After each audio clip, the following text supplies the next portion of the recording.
Hey everyone, it's me Chris from Body Nova Fitness Coaching. I'm here. We're talking about glute training and research, and a couple videos that I've been watching where they were targeting the underbutt. They have a lot of the expressions for things now, or new expressions for old things. Because for me, that's known as the glute ham tie-in, where the area, but it's glutes, but it's right the bottom, the lower portion of the glutes, where the glutes tie in right before it transitions into the hamstrings, and building that roundness of that area. All right, so that's the underbutt. All right, and some of them even had where they cited research, and so I was bored one day, I had too much time on my hands, so I actually looked at the research they cited, and I saw some problems in there. I saw a case where they were doing this. They were looking at the world through a straw, looking at the training through a straw. And I'm going to explain how we get to that. All right. For example, when you look at a lot of the exercises that these people recommended, because what it is one person will say it and everybody will jump in on the trend without doing the research. So what a lot of these people recommended, they all recommended exercises that hit the glutes in the same type of the range of motion, okay? And so when I was starting to learn about movement and muscles as it pertains to weight training, I learned, had to separate exercises in three categories. For example, Michael Yes's Kinesiology of Exercise is a very old book, but the information in there is still great if you want to learn about movements and exercises and things like that. The book is still pretty detailed, but Michael Yes's, he separated exercises into beginning range, end range, and mid-range exercises. Another book, which would be really difficult to find, you might find the sequel to it, but this craze was started with Steve Holman, and it was positions of flexion. And with that, he separated to, he would say, recommend you work the muscles in the mid-range, the stretch, and the fully contracted position. Okay, so when you saw the exercises that were most commonly recommended by these people trying to target the underbutt, okay, they were all end-range exercises. Okay, so the other thing that I had issue with was, even though all the exercises were all end-range exercises, when you looked at the amount of muscle activity, it wasn't just targeting the glutes, the lower portion of glutes. It was usually the same amount of activity, in both the upper and the lower portions. This is really close. It's not even really a significant difference, which there's really nothing wrong with that in training. It's more so that they're using the same type of exercises. That's really the issue, but it's just something else to point out, that these exercises don't necessarily specifically target that portion there. Okay, so that's something to keep in mind. But when you start to look at other studies, and this is another thing they left out, even though some of them, I think they used the one-legged glute bridge, they left out that there was larger activity in the glutes when you used exercises that had you perform, had you work one leg at a time, or unilateral versus bilateral. So, for example, the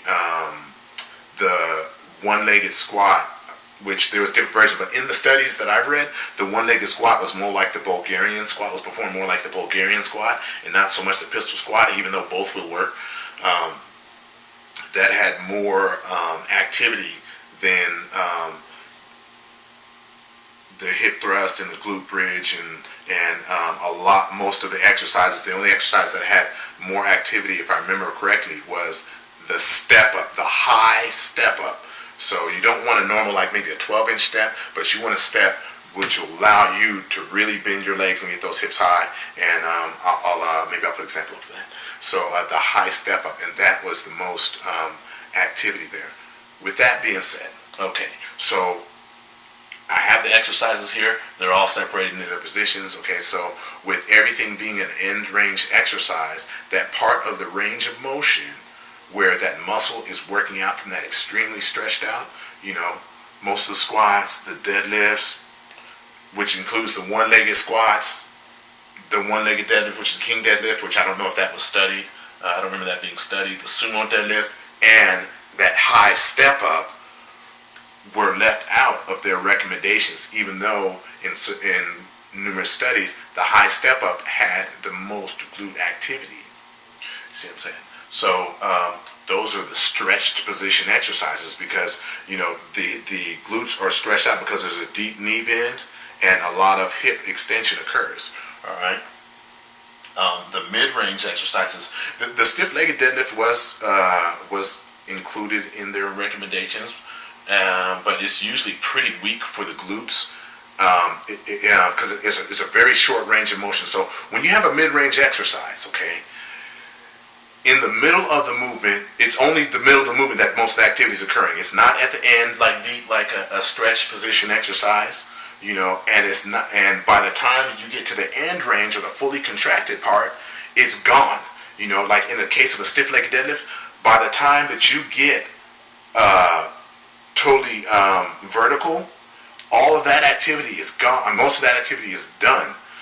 So you may, if you use these exercises, you may try to keep that, do a lot of pulses or pumps, where you're staying in that range of motion where you're only keeping it on the glutes. But that's something to think about because, like I said, with a stiff-legged deadlift, once you get up to vertical, you get real close to vertical, there's almost no tension on the muscle because, the weights or what you're moving is right on top of the joints. So it doesn't have to work very hard. So even if you squeeze the glutes, there's going to be very minimal activity. All right. Deadlifts work well. The 45-degree back extension, which you may have to alter the form to get more glute activity, but if you do that right, I have videos on this. If you message me or leave a comment below, I will send you a link because I have that video. I've had that video private for a while now. Don't know why I still have it private, but I've had it private because people will steal stuff from me and act like it's their own, and I see it in their videos on their Facebook page where they didn't even acknowledge that they liked what I had and stuff. So that being said, moving on. So mid-range exercises, and of course the end ranges, hip thrust, glute bridge, reverse hypers, back extension. So with them being the end range, it's just right. It's the active, the very short range motion, basically right before you get a full contraction or the fully contracted. So those are very good. The adductions are end range, but that's kind of a different deal because that is upper, which is great. I believe you need all of them, and you need to work all the ranges of motion because they contribute to strength, the strength of the muscles. They can also pre-fatigue what you want. So, you could use the hip thrust to totally fatigue the glutes and then go to a glute bridge. Not a glute bridge, before doing the squat, before doing the one-legged squat, or vice versa, and use that to activate, and that can fatigue most of the fibers, so you have to activate and use more fibers. Cool thing about end ranges, they are really good for pre-fatiguing because you can, when you end range, the range of motion is so short that there's not a lot of relaxation time, so that you can keep blood from flowing, and as you keep blood from flowing, oxygen can't get into the muscles. If oxygen can't get into the muscles, those fibers fatigue, and then your body says, hey, we still got a task to do, so it recruits more muscle. So that's kind of the deal there. So you can use the end range. Glute kickbacks, and one of them, there's a lot of different types of kickbacks. Bringing the leg far forward as you can is not going to help because it's end range. The glute's only kicking in the end range. You're going to be using more hamstring in that range. But with glute, there was one where you're kind of on your hands and knees. You put the band on one part of the leg, and one knee that stays stationary, and you hook it to the other part of your the other leg. Maybe I'll get a video of that. and you're kicking back, and those with the knees bent, with those really had high glute activity. So you can do that as a pre-fatigue or even a finisher. So here we go. How about you do you go hip thrust, and you go hip thrust 8 reps. Okay, get it with your 8 rep max. Turn around. So we've got our end range. You can get in the stretch position and hit, or actually you can even go back extension in a mid range, and you hit that for 8 reps, and then you can come back with a end range glute bridge. I mean that prone hip extension exercise with the band, and you can hit that and rep out as much as you can, and maybe anywhere from 20 plus reps. Hit as many reps as you can, and you will get a very good fatigue from that. So that's another thing to think about. But anyway, with those exercises, you're working the muscle in different parts of the range of motion, and you can create different ways to hit those muscles instead of just choosing all the popular end range exercises. When you try to become a better basketball player, do you just work on the stuff that you feel the most? Yeah, I'm death from 5 feet from the rim, 15 feet from the rim. No, you work on outside shooting, you work on dribbling, you work on everything that contributes to your better game.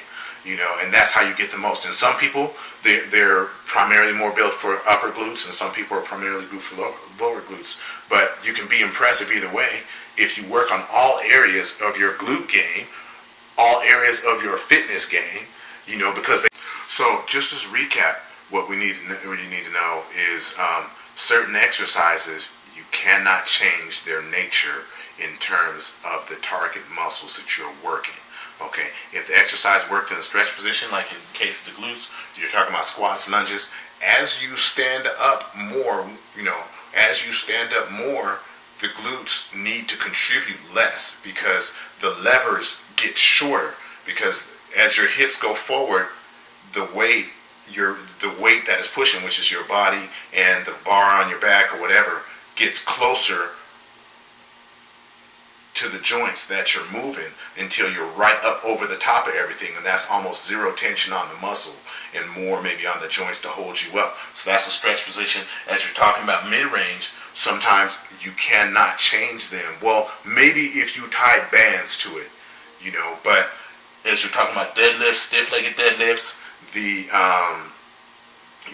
cable pull-through, which I should add to this list for mid-range, is different because but anyway, everything is straight up and down, so it's the same as the stretch position. As you come towards standing, the lever is shorter, so there's less of a contribution that the muscles have to add to that exercise to get to overcome the resistance. Okay, and on top of that, so with those exercises, everything moves up.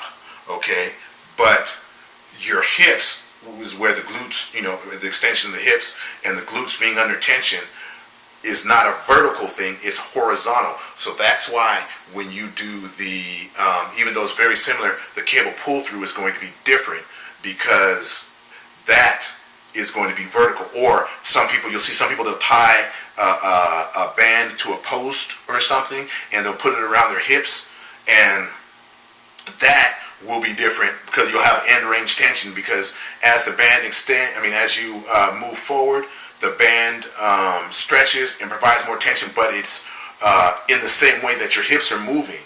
So there's still tension on the hips, and the glutes will have to work harder. But that will work there. Okay, but end range, there's not the end range exercises are always going to be end range exercises. So you can't get any extra additional activity from them in their true form. Not even with bands, you would have to do something funny with them, and that would actually take away tension. So where I'm getting with this is not so much to try to make the world small and like I said, try to narrow the possibilities to what might have been recommended, because if you fatigue, if you're hitting muscles hard and right, and if you fatigue them, they'll force you to recruit other muscles and other muscles and more muscle and more muscle, more muscle, and that's where you get the additional benefit, because it might not so much be with the one exercise that you're going to kill everything. You're not going to kill everything with every exercise, but accumulatively you can have a greater effect. And you can choose other exercises that they're not telling you about, or they haven't looked at because they only looked at one review, to help you get what you want. If you have a question or comment, drop one below, or message me.